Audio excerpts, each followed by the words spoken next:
어제 열린 김현미 국토교통부 장관 후보자 인사청문회 그 현장의 목소리 지금 잠깐 들으셨습니다. 어제 그 청문회장에서는요. 후보자 못지않게 언론의 관심을 끈 또 한 사람이 있었습니다. 바로 자유한국당 김현아 의원.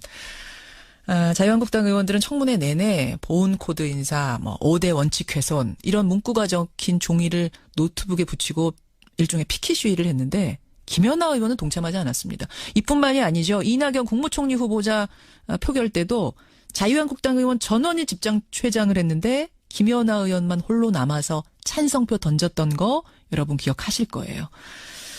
그래서 그동안 자유한국당으로부터 거세게 비난을 받았습니다. 아마 하고 싶은 얘기가 많았을 텐데 일절 인터뷰에 응하지 않다가 마침내 오늘 첫 방송 출연입니다. 자유한국당 김연아 의원 만나보죠. 김연아 의원님 안녕하세요. 예, 안녕하세요. 목소리 많이 듣고 싶었습니다. 감사합니다. 오늘 청문위원 자격으로 모시긴 했습니다만 네, 그동안에 좀 제가 드리고 싶었던 질문부터 드릴 수밖에 없을 것 같아요. 네. 이낙연 총리 후보자 임명 동의안 때의 그 단독 행동, 또 네. 어제도 A4 용지 시위를 혼자 거부한 행동. 네. 어떤 생각으로, 어떤 소신으로 하신 거예요?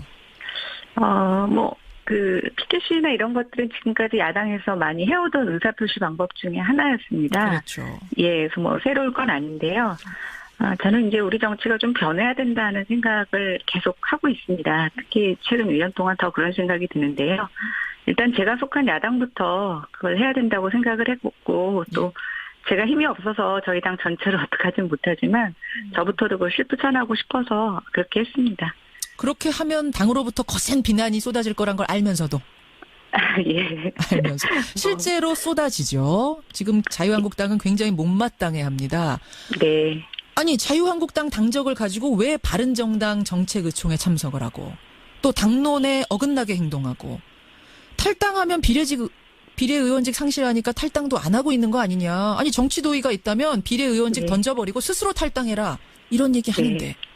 어떻게 생각하세요? 네, 지금 여러 가지 질문을 막 하셔서 제가 이제 뭐부터 정리해야 될지 모르겠는데요. 일단 저는 아직 그렇게 제가 소신이라고 생각할 정도의 그런 수준은 아니라고 보여집니다. 그래서 사실 좀 그런 단어는 무겁고요.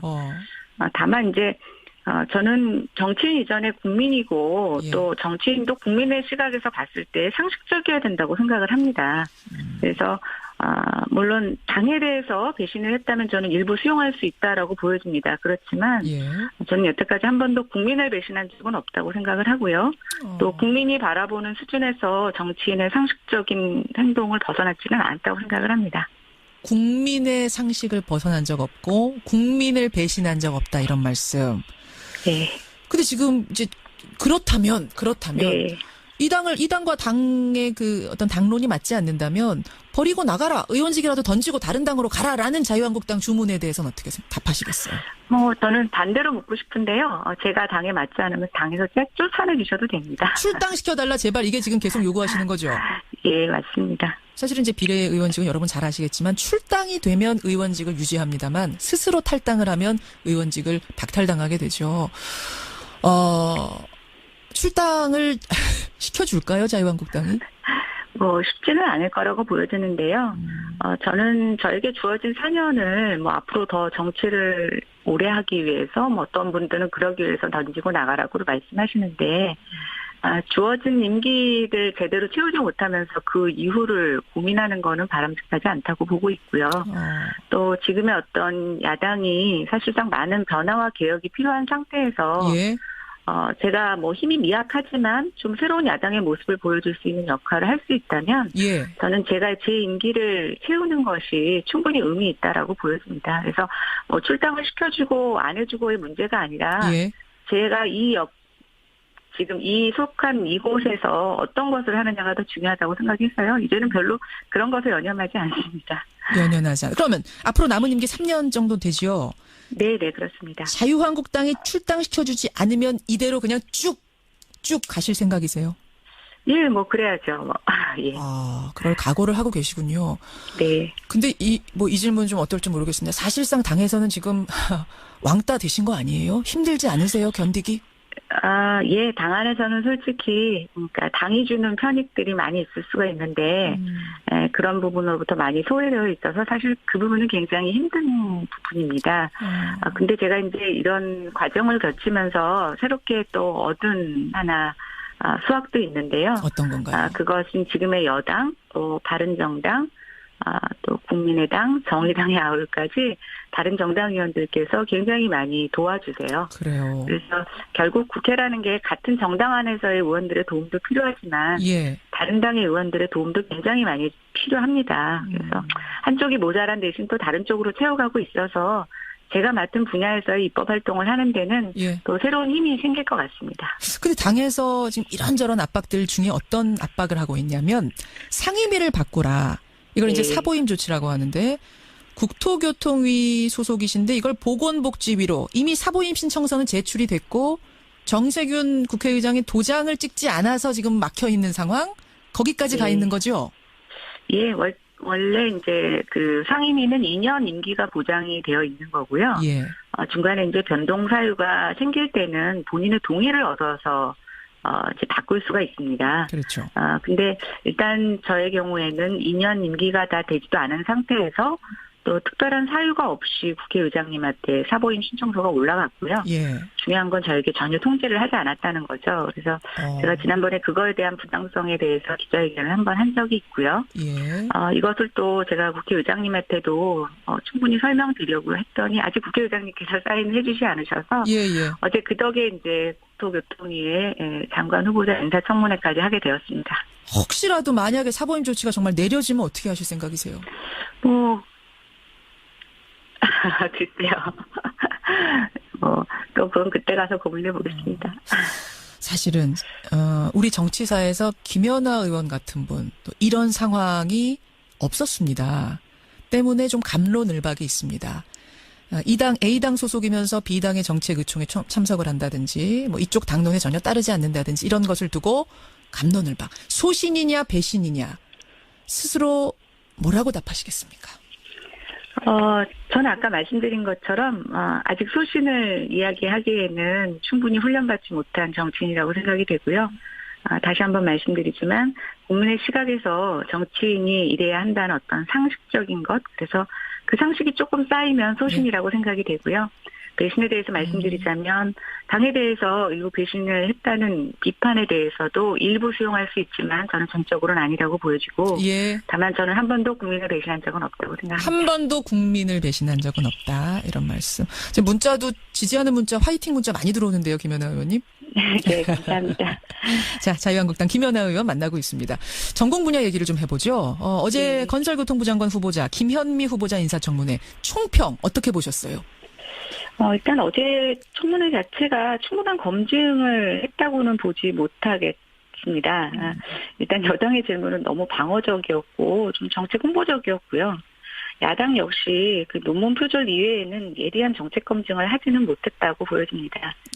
네, 다만 이제 개인적인 소견으로 봤을 때 후보자의 전문성에 있어서는 뭐 적절한 인사였다고 평가하기는 어렵지만 예. 다만 후보자가 오랜 정치 경험을 갖고 계신 분이시고 또 어제 질의응답 과정에서 본인의 부족한 전문성을 다른 방법으로 보완할 수 있을 것이라는 가능성은 확인한 자리였다라고 보여집니다.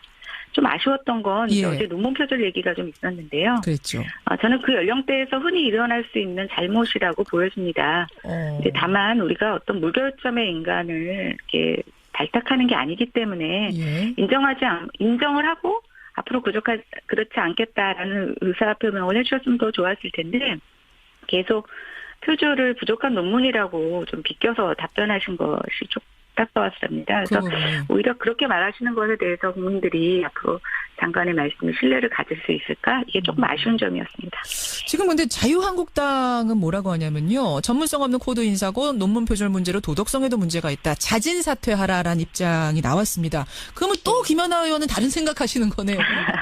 예, 근데 뭐 어차피 청문회에서 저는 저희가 좀 정치 문화가 바뀌었으면 좋겠다고 생각되는 것 중에 하나인데요. 예, 예. 물론 당론이라는 것도 굉장히 중요한데 저는 당내 의견들의 소수 의견도 굉장히 중요하다고 생각이 됩니다. 소수 그래서 의견. 결국 청문회 보고서가 채택될 때는 저는 소수 의견으로 받아들여질 수 있을 거라고 생각이 되는데요. 또 그건 역시 받아들여지는 게 저는 정치라고 보여집니다. 예, 소수 의견으로서 김현아 의원은 김현미 후보자 정도면 가능하다라고 판단을 하신 거군요. 적격이라고. 네, 좀 아쉬운 점이 있지만 또 그 부분에 대해서 보완의 말씀을 하셔서 뭐 저는 약간의 평균 이상 점수만 정도 드리겠습니다. 그렇게 알겠습니다. 네. 자, 인사청문회 쟁점을 떠나서 어제 나오기도 했습니다만 지금 부동산 상황이 상당히 과열조짐 보이고 있죠. 제일 시급하게 손봐야 할 것들 어제 여러 가지 이야기 나오던데 김현아 의원은 어떤 지점이라고 생각하세요? 전문가로서. 저는 일단 청약시장 규제가 제일 필요하다고 생각을 했습니다. 그리고 이것은 제가 국회에 들어와서 1년 내내 대정부 질문이나 국감에서 지적했던 사항이고요. 그렇죠. 지금 뭐 강남을 어떤 그 문제의 진원지로 꼽고 있지만 사실은 우리가 중앙 언론에서 잘 보지 못하는 지방의 청약시장 과열 문제가 굉장히 심각합니다. 지방도요? 그래서 저는 이게 뭐 강남에 꼭 포커스를 맞추기보다는 정말 팩트가 뭔지를 보고 문제가 있는 지역에 규제를 적절하게 선제해 조치하는 게 굉장히 필요하다고 생각이 됐는데요. 이번에 이제 단속을 하는 것에 있어서 사실은 단속 예정지를 다 정부가 미리 사전에 예고를 하고 있습니다. 그래서 제 단속의 의지가 있는지 조금 의심스러웠던 부분들이 있고요. 어찌 보면 가장 행정력을 발휘해서 먼저 효과를 낼 수 있는 게 이런 단속행위인데 좀 불시에 단속을 해서 어느 정도 상징적으로 불법 행위를 하는 사람들을 적발해내는 이런 정도가 시정부 출범에 맞춰서는 오히려 적절한 정책적인 수단이 아닌가라는 생각을 해봅니다. 그렇게 보시는군요. 일각에서는 이제 노무현 정부 때를 떠올리면서 부동산 분명히 오를 거다. 시장이 벌써 그래서 꿈틀꿈틀거리는데요. 어떻게 전망하세요? 뭐 많은 분들이 그렇게 얘기하시는데요. 이제 저희가 불과 1년 전만 하더라도 부동산 시장에 이제 큰 침체가 올 것이라고 전망하는 것이 주류를 이뤘습니다. 맞아요. 그런데 갑자기 지금 뭐 시중 유동성이 계속 제어되지 않으면서 또 일부 개발 호재가 나오면서 가격이 오르고 있는데요. 저는 여전히 가격 상승보다는 가격 하락에 대한 무게감이 더 있다고 보고 있고요. 다만 우리가 그것을 가리는 조금 약간 시장의 소음 같은 몇 가지 징표들이 있는데 미국의 금리 인상 시작되고 금융규제에 좀 어느 정도 부분적으로 들어가게 되면 저는 이 과열 현상이 계속될 수는 없을 거라고 보고 있습니다. 아니 이런 전문가를 어떻게 상임위를 바꾸려고 합니까? 오늘 여기까지 일단 말씀 듣도록 하고요. 자주 모셔서 인터뷰 나누겠습니다. 한국당으로부터 거세게 비난을 받았습니다. 아마 하고 싶은 얘기가 많았을 텐데 일절 인터뷰에 응하지 않다가 마침내 오늘 첫 방송 출연입니다. 자유한국당 김연아 의원 만나보죠. 김연아 의원님 안녕하세요. 예, 안녕하세요. 목소리 많이 듣고 싶었습니다. 감사합니다. 오늘 뭐 청문위원 자격으로 모시긴 했습니다만 그동안에 좀 제가 드리고 싶었던 질문부터 드릴 수밖에 없을 것 같아요. 이낙연 총리 후보자 임명 동의안 때의 그 단독 행동. 또 어제도 A4 용지 시위를 혼자 거부한 행동. 어떤 생각으로, 어떤 소신으로 하신 거예요? PTC, 물론 당에 대해서 배신을 했다면 저는 일부 수용할 수 있다라고 보여집니다. 그렇지만, 저는 여태까지 한 번도 국민을 배신한 적은 없다고 생각을 하고요. 또 국민이 바라보는 수준에서 정치인의 상식적인 행동을 벗어났지는 않다고 생각을 합니다. 국민의 상식을 벗어난 적 없고, 국민을 배신한 적 없다, 이런 말씀. 근데 지금 이제, 그렇다면 이 당과 당의 그 어떤 당론이 맞지 않는다면 버리고 나가라, 의원직이라도 던지고 다른 당으로 가라라는 자유한국당 주문에 대해서는 어떻게 답하시겠어요? 저는 반대로 묻고 싶은데요. 제가 당에 맞지 않으면 당에서 쫓아내주셔도 됩니다. 출당시켜달라 참석을 하고 또 당론에 어긋나게 행동하고 탈당하면 비례의원직 상실하니까 탈당도 안 하고 있는 거 아니냐. 아니 정치 도의가 있다면 비례의원직 던져버리고 스스로 탈당해라. 이런 얘기 하는데 어떻게 생각하세요? 지금 여러 가지 질문을 막 하셔서 제가 이제 뭐부터 정리해야 될지 모르겠는데요. 일단 저는 아직 그렇게 제가 소신이라고 생각할 정도의 그런 수준은 아니라고 보여집니다. 그래서 사실 좀 그런 단어는 무겁고요. 다만 이제 저는 정치인 이전에 국민이고 또 정치인도 국민의 시각에서 봤을 때 상식적이어야 된다고 생각을 합니다. 그래서 흔히 이런 것들은 지금까지 야당에서 많이 해오던 의사표시 방법 중에 하나였습니다. 그렇죠. 그래서 새로울 건 아닌데요. 저는 이제 우리 정치가 좀 변해야 된다는 생각을 계속 하고 있습니다. 특히 최근 1년 동안 더 그런 생각이 드는데요. 일단 제가 속한 야당부터 그걸 해야 된다고 생각을 했고 또 제가 힘이 없어서 저희 당 전체를 어떡하진 못하지만 저부터도 그걸 실부천하고 싶어서 그렇게 했습니다. 그렇게 하면 당으로부터 거센 비난이 쏟아질 거란 걸 알면서도. 예. 알면서. 실제로 쏟아지죠. 지금 자유한국당은 굉장히 못마땅해합니다. 네. 아니 자유한국당 당적을 가지고 왜 바른정당 정책의총회 어제 열린 김현미 국토교통부 장관 후보자 인사청문회 그 현장의 목소리 지금 잠깐 들으셨습니다. 어제 그 청문회장에서는요. 후보자 못지않게 언론의 관심을 끈 또 한 사람이 있었습니다. 바로 자유한국당 김현아 의원. 자유한국당 의원들은 청문회 내내 보훈 코드 인사, 5대 원칙 훼손 이런 문구가 적힌 종이를 노트북에 붙이고 일종의 피켓 시위를 했는데 김연아 의원은 동참하지 않았습니다. 이뿐만이 아니죠. 이낙연 국무총리 후보자 표결 때도 자유한국당 의원 전원이 집장최장을 했는데 김연아 의원만 홀로 남아서 찬성표 던졌던 거 여러분 기억하실 거예요. 그래서 그동안